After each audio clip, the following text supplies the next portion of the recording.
আজকে যারা left ideology বামপন্থার আদর্শ নিয়ে কথা বলে, নিজেদের বামপন্থী বলে দাবি করে, সিপিএমের আইডিওলজিটা কি?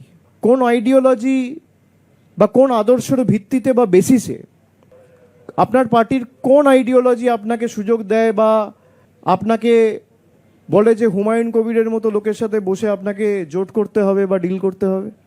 কোন আইডিওলজির ভিত্তিতে 2021 সালে যেখানে আপনি কেরালায় কংগ্রেসের বিরুদ্ধে লড়াই করছেন, সেখানে একই সময়, একই দিনে, একই মাসে, একই সপ্তাহে, একই দিনে, একই টাইমে বাংলায় কংগ্রেসের সাথে লড়াই করছেন?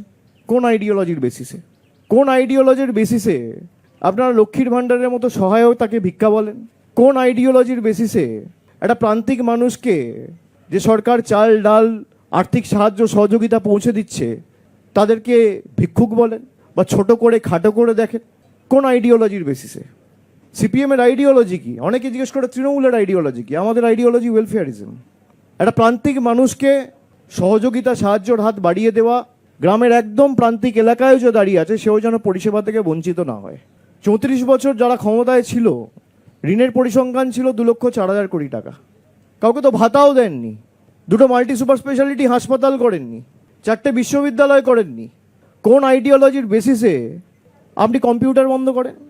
আইডিওলজিটা কি আমি জানতে চাইছি। আমার আইডিওলজি, আমাদের দলের আইডিওলজি আমাদের বলে যে কোনো মানুষকে পরিষেবা পৌঁছে দেওয়া, আর্থিক সাহায্য হোক, যেটুকু আমাদের সামর্থ্য রয়েছে, সীমাবদ্ধ ক্ষমতা রয়েছে, তার বেসিসে যতটুকু আমরা পারবো আমরা মানুষের পাশে দাঁড়াবো। মমতা ব্যানার্জি সরকার দাঁড়িয়েছে, অর্থ সরাসরি মানুষের হাতে পৌঁছে দিয়েছে। আপনাদের গাত্রদাহ কেন, গায়ে জ্বালা কেন?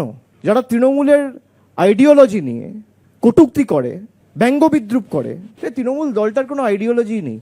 আমার আইডিওলজি ওয়েলফেয়ারিজম।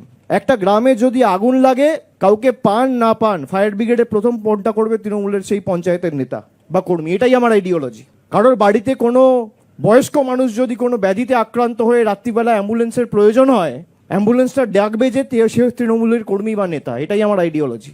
লকডাউনের সময় যাতে কাউকে অভুক্ত অবস্থায় শুতে না হয়, আমরা কমিউনিটি কিচেন করে মানুষের বাড়িতে খাবার পৌঁছে দিয়েছি, মানুষের বাড়ির বাইরে গিয়ে কাউকে এসে লাইনে দাঁড়িয়ে খাবার নিতে হয়নি। এটা আমার আইডিওলজি। নারী ক্ষমতায়নের কথা অনেকে বলেছে, মানুষকে সে নারী ক্ষমতায়নের মডেলকে বাস্তবায়িত করেছেন মমতা বন্দ্যোপাধ্যায়। 1500 টাকা করে লক্ষ্মীর ভাণ্ডার মহিলাদের ব্যাংক অ্যাকাউন্টে সরাসরি ডিবিটি করে, এটা আমার আইডিওলজি। যুবশ্রী করেছেন তিনি। আমরা তো জিজ্ঞেস করছি না কে বিজেপি করে, কে সিপিএম করে।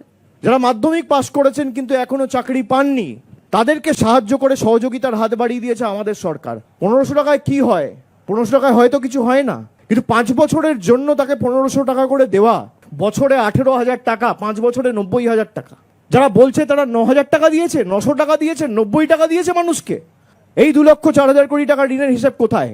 আপনি মমতা বন্দ্যোপাধ্যায় সরকারের আমলে একাধিক উন্নয়নমূলক প্রকল্প, পরিকাঠামোগত উন্নয়ন, রাস্তাঘাট, আলো, জলের প্রকল্প, ইলেকট্রিফিকেশন, গ্রামে গ্রামে বিদ্যুৎ পরিষেবা, এগুলো তো দেখেছেন। সিপিএম আমলে হয়েছে কি?